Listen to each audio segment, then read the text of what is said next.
ازيكم عاملين ايه؟ يا رب تكونوا بخير. اهلا وسهلا بكم في قناه على راحتك.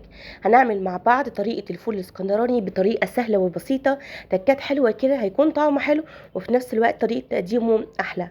هنعمل لايك للفيديو، اشتراك في القناه لو كنا اول مره نشوف القناه بتاعتي، وفعلي الجرس عشان يوصلك معايا كل الفيديوهات الجديده اللي انا بعملها اول باول. وتعالي نعمل احلى طبق فول السحور.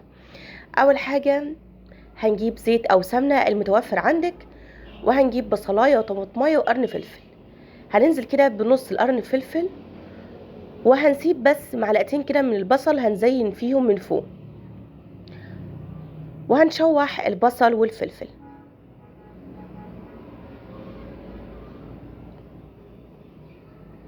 اول ما يتبلوا كده هننزل بربع معلقه كده كبيره من الثوم المفروم، ويمكن تستغني عنه لو ما بتحبيش الثوم في الفول معانا. هنشوح الكلام ده كله مع بعض.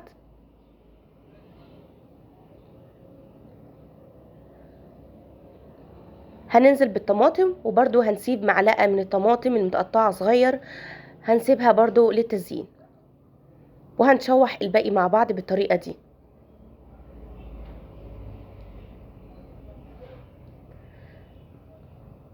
هنزل بمعلقه واحده من الخل، وهنكمل برضو تشويح.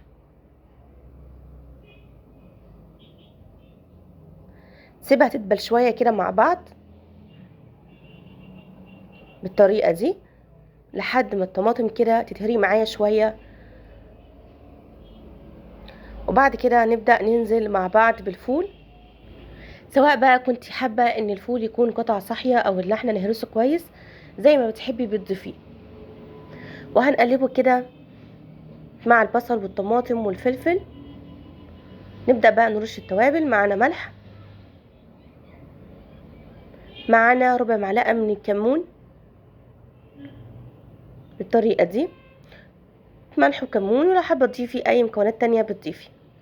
وهنقلب كويس جدا كده مع بعض.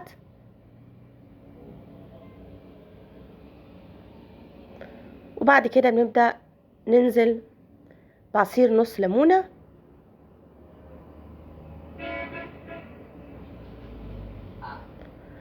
وبعد كده هنا كنت عاملة طبق طحينة على جنب، فهنبدأ ننزل كده بمعلقتين 3 كده ونقلب بالطريقة دي.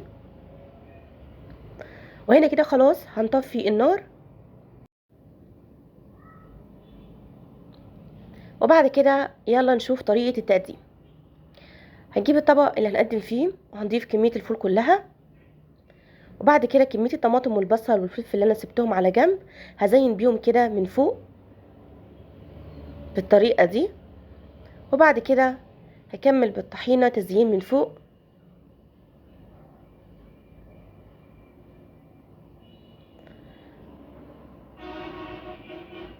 ونرش بقى التوابل.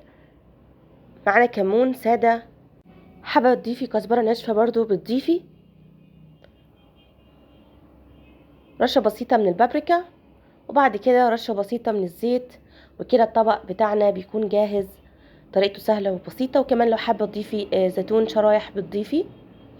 بس كده، اتمنى تعملي لايك للفيديو. سلام يا بنات.